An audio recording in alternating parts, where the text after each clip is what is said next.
by Tom Fordyce. Chief sports writer. Share this with great sporting careers don't always end in the style that has defined them. Bobby Moore played his final game of football for the Carolina Lightning. Andre Agassi lost his last match in tennis to World 112 Benjamin Becker. You can read a little more into the fact that Kevin Pietersen appears to have waved goodbye to professional cricket after scoring 7 runs for Kawada Gladiators in a 6-wicket defeat by Islamabad United. Banished from the England setup 4 years ago, denied a valediction on the biggest stage even as he prepared to take revenge with a memoir as destructive as any of his best innings, Pietersen has been traveling the world with his Spartan KP Rhino bat in hand ever since, on the moneyed margins of the game and doing rather nicely out of it all the same.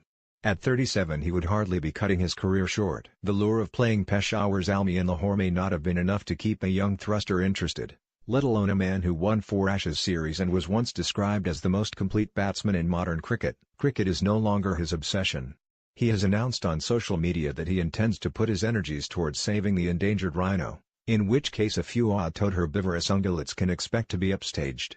There were more reliable cricketers than Pietersen. There have been stars more liked by their teammates and less susceptible to hubris. But few England players in the past 40 years have had the same electrifying effect on the game in this country, and few have dominated their stage in the same way. Pietersen was different in temperament to the other two you might put on that brief list, Ian Botham and Andrew Flintoff.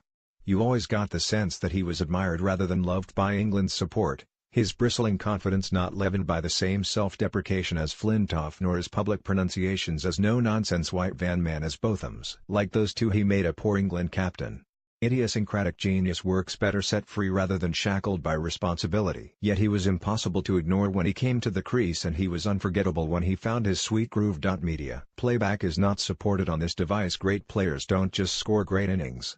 They change games and win matches. That was what Pietersen did with his finest displays. The 158 against Australia at the Oval in that glorious late summer of 2005, his blistering 227 in Adelaide during the Ashes triumph of 2010-11, the 202 not out against India at Lord's in 2011 that helped make England the top-ranked team in Test cricket. Pietersen could seem like the embodiment of the old cliché about cricket being an individual contest in a team game. Barring a change of heart, he will finish his career having played for 14 teams, including Sunfoil Dolphins, St. Lucia Stars and Rising Pune Supergiant, which reflects his personality and its impact as much as the mercenary nature of modern global cricket. Despite the English mother and the tattoo of the 3 lions on his left triceps, you were never quite sure where he belonged. Neither was he.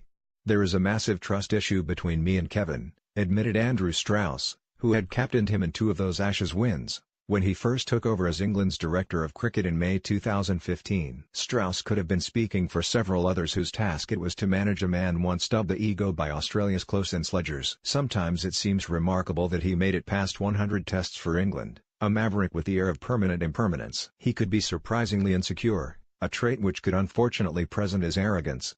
It was there in one of his most famous comments of all, during the home series against his native South Africa in 2012, "It's not easy being me in that dressing room." It was all there in one of his retirement tweets on Saturday. Just been told that I scored 30,000 plus runs which included 152, 50s and 68 hundreds in my professional career. Time to move on.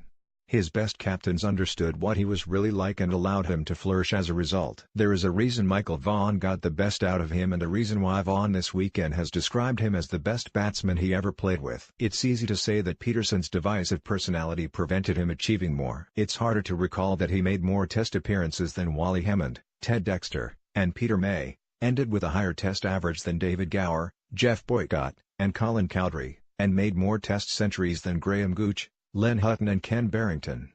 For all his swagger, for all the controversy that accompanied his eventual exclusion from the international setup, England probably got as much out of them as they could. He may have preceded Strauss's decision not to recall him in 2015 by making 355 not out for Surrey, but he had averaged an underwhelming 34 in his previous 10 tests, was a month shy of his 35th birthday and scored those spectacular runs against a county, Leicestershire, who hadn't won for 2 years. And England should be grateful. Pietersen, the switch hits, the skunk hair, the one-legged flicks through mid-wicket, the strolls down the wicket to startled fast bowlers, was like few who had come before and none who have come since. The ego seems finally to have landed. And no one will forget the ride that came before. Share this with